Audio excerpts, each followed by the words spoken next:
안녕하세요. 3학년 학생 여러분, 역사 2 수업 시간이 돌아왔습니다. 오늘은 5월 12일 화요일이고요. 저는 여러분들의 역사 선생님 김효준입니다. 네, 이제 우리 직접적으로 얼굴을 볼 수 있는 날이 얼마 남지 않았죠? 다음 주 수요일 날이라고 하니까요. 진짜 지금 일주일 정도 남은 시점에 우리가 그렇게 이 시간을 보내고 있습니다. 정부가 이태원 클럽 관련 코로나19 집단 감염이 확산하자 등교 개학을 일주일씩 연기했습니다. 여러분들은 이제 5월 점점 날씨가 더워지는 가운데 어떻게 보내고 계세요? 네. 선생님들은 이미 매일매일 출근을 해서 이렇게 여러분들이 등교하는 것들을 준비를 하면서도 온라인 수업 준비를 또 하고 있거든요. 그러니까 여러분들이 딱 다음 주 수요일 날 왔을 때 그렇게 온전하게 수업을 할 수 있도록 저희가 지금 노력을 하고 있고 준비를 하고 있으니까요.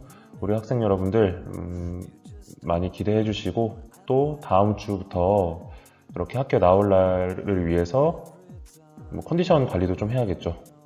그리고 우리 진행되고 있는 온라인 역사 수업도 잘 들어야겠죠.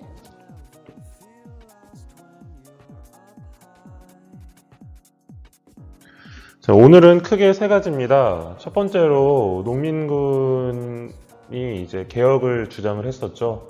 그 개혁에 대한 구체적인 내용들, 제가 지난 시간에 마지막 부분에 여러분들에게 안내를 해드린 것처럼 농민군의 개혁안이 구체적으로 무엇인지 살펴보도록 할 예정이고요.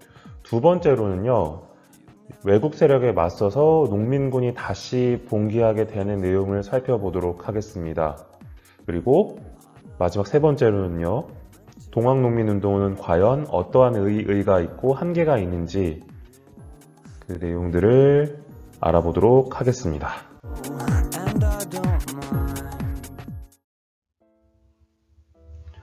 지난 시간에 우리가 전주 화약 그 내용까지 살펴봤습니다. 조선정부와 동학농민군 사이의 화해의 약속이라고 했던 전주 화약이었는데요. 전주 화약을 체결하고 난 이후에 집강소가 설치되었고 집강소를 중심으로 농민들은 개혁안을 제시를 하게 되는데요. 자, 이제 그 구체적인 개혁안 어떠한 내용들이 있는지 알아보도록 하겠습니다. 우리가 이 내용이 굉장히 어려울 수도 있겠지만 교과서에 나오는 수준으로 살펴보도록 하겠고요. 또한 제가 교과서에 있는 그 글들을 나름대로 쉽게 풀이를 해봤습니다. 그래서 아마 여러분들이 이 영상을 보면서 구체적인 개혁 내용들을 살펴보는 데는 크게 어려움이 없을 거라고 생각이 듭니다. 자, 그렇다면은 살펴보도록 할게요.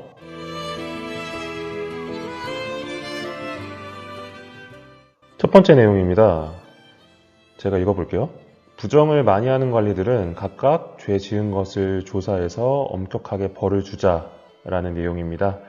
여기서 핵심 키워드는요, 부정을 많이 하는 관리들과 엄격하게 벌을 주자라고 하는 내용이에요. 제가 여러분들 각각의 개혁안 속에 핵심 키워드들을 이렇게 빨간색으로 표시를 했거든요. 그러니까 이 부분들을 잘 살펴봐 주시면 될 것 같아요. 혹시 지난 시간에 우리 고부군수 조병갑이라고 하는 사람의 부정부패 기억나시죠?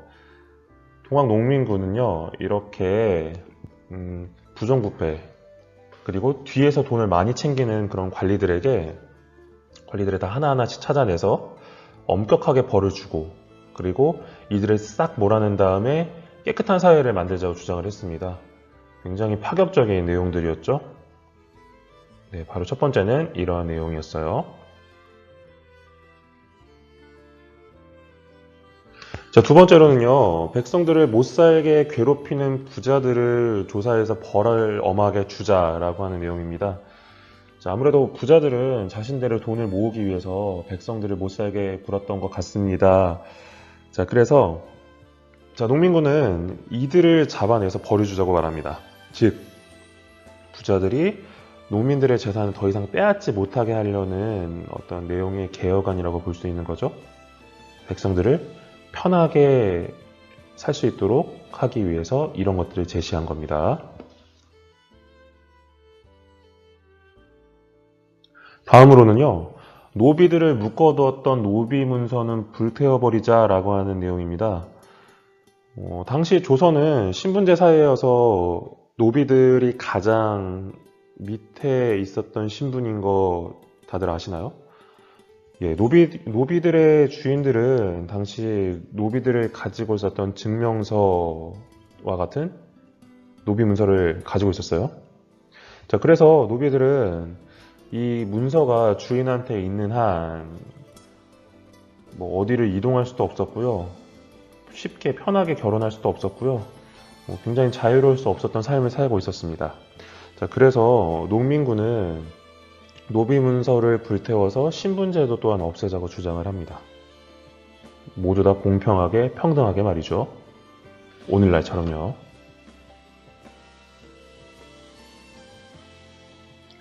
네 번째로요, 과부가 된 여자들에게 재혼을 허락하자고 합니다. 재혼이요. 당시 조선에서는 남편이 일찍 죽어서 과부가 된 여자들이 그때 당시에도 있었을 텐데요. 자, 이들이 이후에 재혼을 하는 것을 조선사회에서는 반대를 했어요. 왜냐? 죽은 남편에 대한 의리를 지키는 게 가장 그 당시에 중요했거든요.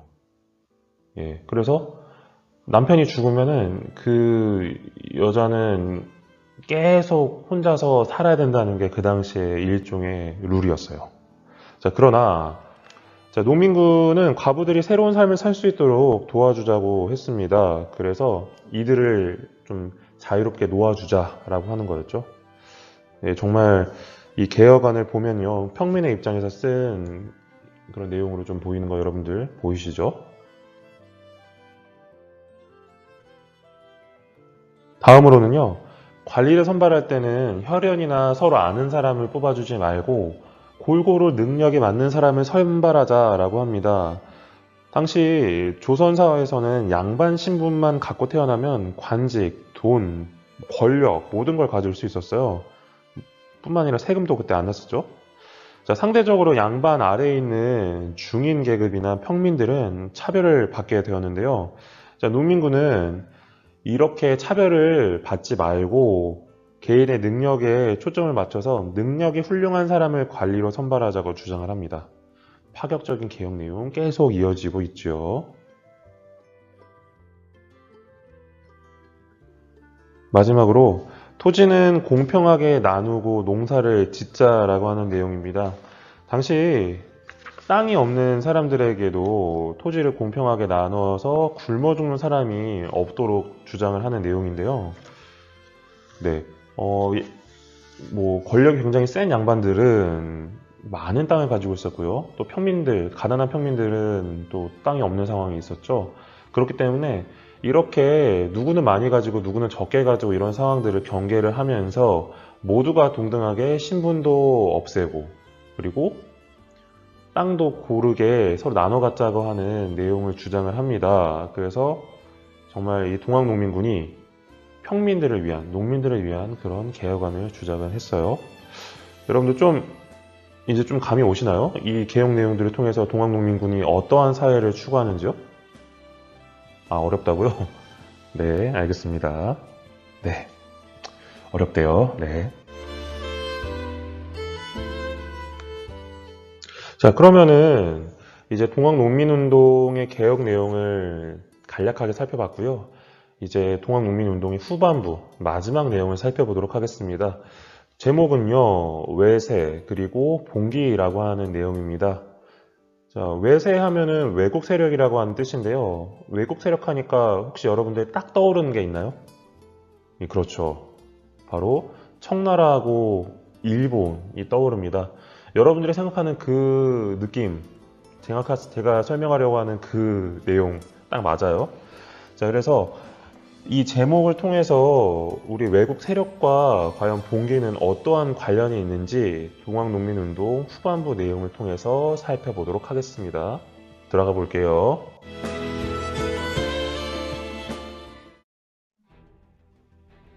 청나라 군대와 일본군이 조선에 들어온 이후에 농민군과 전주 화약을 맺고 상황을 정리하려고 했던 조선 정부.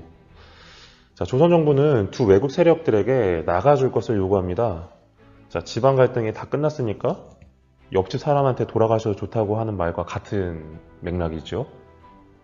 과연 돌아갔을까요? 그러자 일본은 조선 정부의 메시지를 이렇게 대응을 합니다. 싫은데? 응, 안 나갈 거야. 응, 아니야. 예, 아주 얼굴에 철판을 깔고 말하는 것처럼 말이죠. 자, 그리고는 일본은 경복궁으로 쳐들어갑니다. 그리고는 고종과 명성황후를 인질로 잡고 경복궁을 점령해요. 자, 그리고 나서 조선의 정치에 간섭을 하기 시작합니다. 마치 옆집 사람이 지방 갈등 다 끝났는데 갑자기 안방으로 들어와가지고 이제 우리 집을 간섭을 하겠다는 얘기죠. 네, 어이가 없네. 자, 조선의 정치를 장악한 일본, 그 다음으로는요, 조선에 있던 청나라 군대를 먼저 공격합니다. 자, 그래서 조선을 완전히 장악하기 위해서 일본은 청나라를 이겨야 한다는 생각에 전쟁을 일으킨 거죠. 자, 우리는 이를 청일 전쟁이라고 합니다. 네. 자, 당연히 갑자기 주먹이 날라들어온 청나라는 맞으면서 당황을 할 수밖에 없었고요. 자, 결국 조선 땅 안에서 주변 나라였던 청나라와 일본이 싸우게 된 겁니다. 자, 마치 우리 집 안에 옆집 아저씨랑 윗집 아저씨가 갑자기 들어와서 막 싸우게 된 거예요. 우리 집을 차지하기 위해서요. 헐.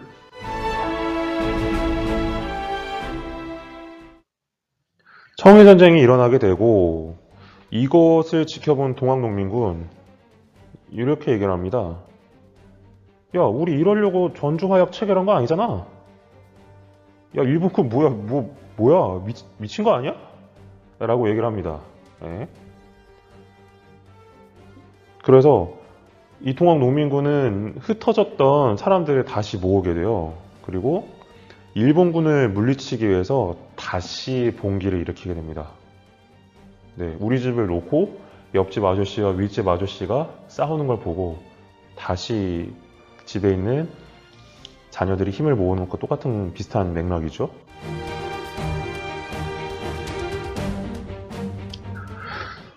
자, 서울로 올라가서 일본군을 물리치고 조선을 지키자라고 주장하는 동학농민군. 자, 그래서 서울로 막 열심히 올라갑니다. 자, 근데 서울로 올라가기 위해서는 그 전라도 지역에서는 우금치라고 하는 지역을 지나야 했고, 자, 여기에서 자, 이 동학농민군은 조선군 그리고 일본군과 싸워야 했습니다. 자, 여기 사진 보이시죠? 농민군이 으악 하면서 막 올라가고요. 저기 산 위에는 조선군과 일본군이 있는 거예요, 연합으로. 자, 하지만 산 위에서는 기관총과 대포로 무장한 조선군과 일본군이 기다리고 있었고요. 자, 이들의 공격 앞에 농민군은 철저하게 밀릴 수밖에 없었습니다. 마치 총 그리고 칼, 낫 들고 으악 하면서 이기자 와 하면서 올라갔는데 응, 우리는 대포야. 응, 기관총이야. 뚜룩뚜룩뚜룩 또도또도또도 이런 식으로 일본군과 조선군이 농민군을 제압을 했던 거죠.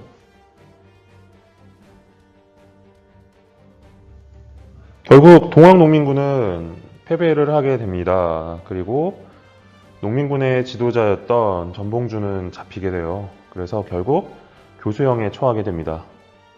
나머지 농민군도 패배를 하게 되고요. 결국 동학농민운동은 아쉽게 실패로 끝이 나게 됩니다.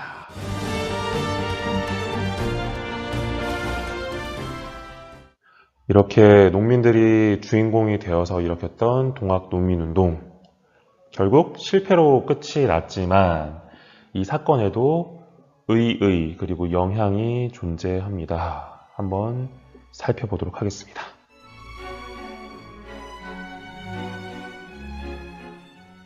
먼저 첫 번째 의의로는요, 반봉건 운동입니다. 자, 반봉건이 뭐냐고요? 용어가 어렵죠? 자, 봉건이라고 하는 것은 조선의 옛날 신분 제도나 관습과 같은 전통적인 모습을 말하는데요. 여기서 반자가 붙어서 이것을 반대한다고 하는 뜻입니다. 자, 이러한 반봉건적인 성격은 우리가 농민군의 개혁안을 살펴보면 답이 나오는데요. 자, 먼저 부정부패한 관리를 처벌한다든가 신분제도를 폐지하려고 했던 내용을 통해서 알 수 있는 거죠. 자, 그래서 조선의 옛날의 모습들, 그리고 우리를 차별했던 그런 모습들을 다 없애버리려고 했던 반봉건적인 모습을 동학농민운동에서는 찾을 수가 있습니다. 두 번째 의의로는요, 반외세 운동의 성격이 있다는 것입니다. 자, 반외세라고 한다는 것은 외국 세력의 침입을 반대하는 성격이라는 거예요. 자, 그래서 이 반외세 운동의 성격을 어디서 찾을 수 있냐면요. 자, 동학이 처음 만들어지면서 최재우가 주장했던 신분평등, 그 다음에 외세 배척, 기억나시죠? 거기에 대한 성격을 통해서 우리 이 반외세의 모습을 찾을 수가 있고요. 자, 그리고 2차 동학농민운동이 일어나게 된 것도 아시죠? 일본이 경복궁을 점령했던 거, 그 다음에 조선의 정치를 간섭했던 것들. 자, 그래서 이러한 내용들을 통해서 우리는 동학농민운동이 반외세적인 성격을 가지고 있었다는 것을 알 수 있습니다. 그래서 반봉건, 반외세, 반봉건, 반외세적인 측면을 가지고 있었던 거 여러분들 잘 알고 계시면 좋을 것 같아요. 어때요? 참 쉽죠? 쉬울 거야. 자, 이러한 동학농민운동은 조선의 역사에서 그리고 우리 교과서 내용에서 중요한 영향을 끼치게 됩니다. 우리 지난주 수요일 날 수업 피드백 중에 어떤 학생이 이렇게 얘기를 했는데요. 자, 형들이 동학농민운동을 말하면서 싫어했는데 뭔가 나도 그렇게 될 것 같다라고 했는데 맞아요. 네. 왜 싫어할 수밖에 없냐면요. 예, 동학농민운동은 그 이후에 우리 역사적으로 굉장히 중요한 영향을 끼치기 때문입니다. 네, 그래서 우리는 그래도 살펴봐야겠죠. 네, 살펴봐야겠죠. 첫 번째로 동학농민운동이 어떠한 영향을 끼쳤냐? 갑오개혁에 영향을 끼칩니다. 예, 그래서 농민군의 개혁안 중에 일부 내용들이 갑오개혁의 그 개혁 내용으로 들어가요. 그래서 그 내용들은 그 이후에 살펴볼 예정이고요. 그래서 이 동학농민운동은 갑오개혁에 영향을 끼쳤다라는 거. 두 번째, 그리고 항일 의병운동에도 영향을 끼칩니다. 그래서 일본이 점차 조선을 장악해 나가는데 양반들이나 평민들이 우리 이러고만 있을 수는 없다라고 하면서 뜻을 모아 모인 사람들이 의병을 조직한 거고요. 그래서 일본군에 대항해서 의병운동을 일으키게 되는데, 자, 이런 동학농민운동은 의병운동에 영향을 끼치게도 되었다라는 거 여러분들 잘 알아주시면 좋을 것 같아요. 아시겠죠? 쉽죠? 네. 네, 우리는 이렇게 해서 동학농민운동의 개혁 내용, 어떠한 개혁 내용을 추구했는지, 그리고 이 동학농민운동이 결국에는 어떠한 모습으로 진행이 되어서 결국 실패를 했는지까지 살펴보았습니다. 여러분들 동학농민운동 같은 경우에는 우리가 역사 이 수업 시간에서도 굉장히 중요한 내용입니다. 뭐 나중에 수능 시험에도 정말 단골 출제 내용이고요. 뭐 한국사 능력 검정 시험이라든가 혹은 심지어 선생님이 되기 위한 시험에서도 잘 나오는 주제 중에 하나였거든요. 그렇기 때문에 여러분들 정말로 잘 기억을 해주시고 제가 설명한 내용들 잘 정리해서 그렇게 공부를 하시면 될 것 같아요. 아직은 우리가 기말고사까지는 좀 시간이 남아 있어요. 그렇기 때문에 이 내용들과 좀 친숙해지는 게 중요하거든요. 그렇기 때문에 우리 학생들 일단은 처음부터 꾸역꾸역 머릿속에 넣으려고 하지 마시고요. 그냥 이런 내용이 있구나, 이런 식으로 내용이 진행되는구나, 자, 자, 점점 일본의 간섭이 심해지는구나. 이런 식으로 여러분들 마음 안에 간직하는 게 중요할 것 같습니다. 네, 이렇게 해서 우리는 오늘 통합농민운동에 대한 내용까지 살펴봤고요. 여러분들, 우리는 그 다음 시간, 우리 내일 또 새로운 내용으로 접근해 보도록 하겠습니다. 네, 여러분들 고생 많으셨고요. 그렇다면 우리 다른 수업 시간도 잘 집중해서 참여해 주세요. 그렇다면은 오늘 우리 역사 수업 시간은 여기까지 하도록 하겠고요. 저는 여러분들의 역사 선생님 김효준이었습니다. 여러분들 안녕.